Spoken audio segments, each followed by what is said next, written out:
ça, hein. Ça, c'était bon, hein. Ouais. Ça, c'était de la base.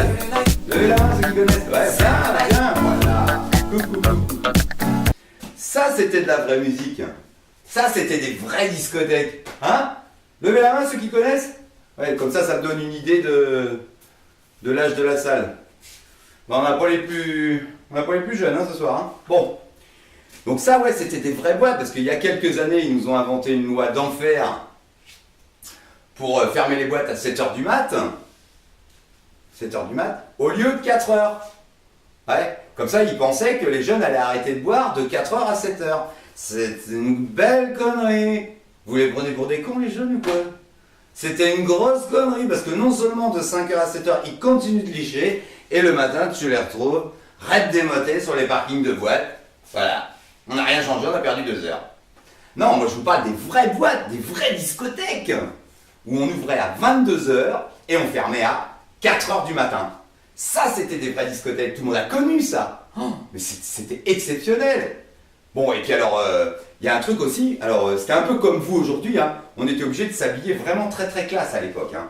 Donc c'était petit pantalon à pince, mocassin, chaussettes blanches, la classe.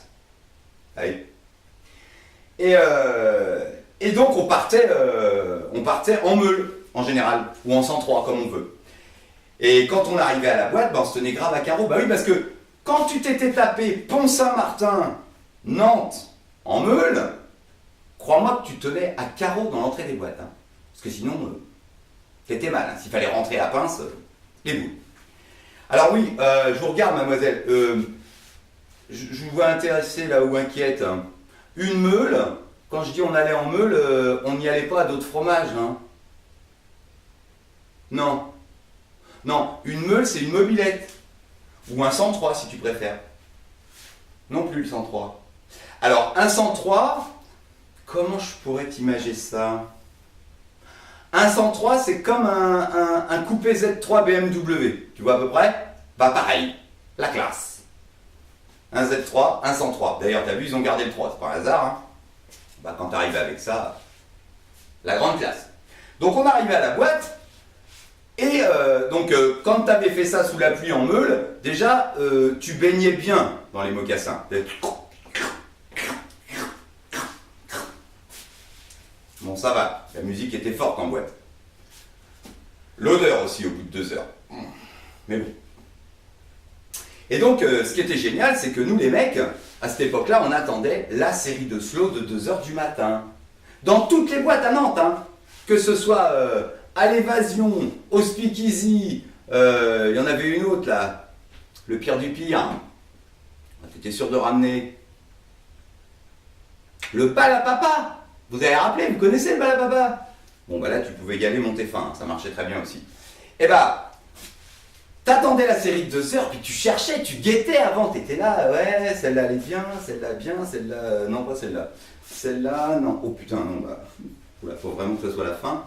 Ok, bref, et bien mené, et bah, quand t'arrivais à emballer la nana sur la série de slow de 2 heures, et bah, t'avais des chances de partir vers 3h, 3h30 du mat.